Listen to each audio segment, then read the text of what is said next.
Mən hər kəsə ürək açdım, amma çoxu kölgə qaldı. İndi sıra məndədir, qulaq asın. Yaxşılıq elədim, dənizə atdım.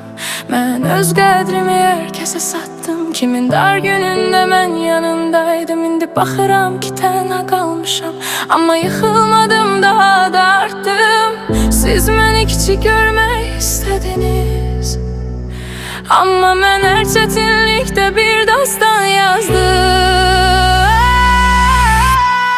Mənim qədrimi bilməyənlər gün gələr axtararlar. İndi uduzanlar indi heyf səni bağlayarlar. Yalan gülüşlərlə yoluma çıxmayın. Mənim ürəyim artıq sizə qapalı, baxmayın.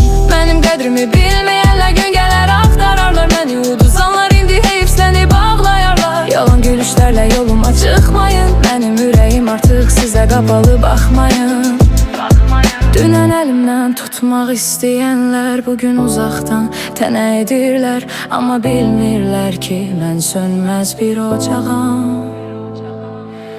Siz getsəniz də mən yenə olacağam.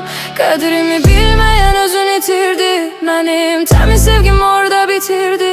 Dünən əlimdən tutmaq istəyənlər bugün uzaqdan tənə edirlər, amma bilmirlər ki mən sönməz bir ocağam.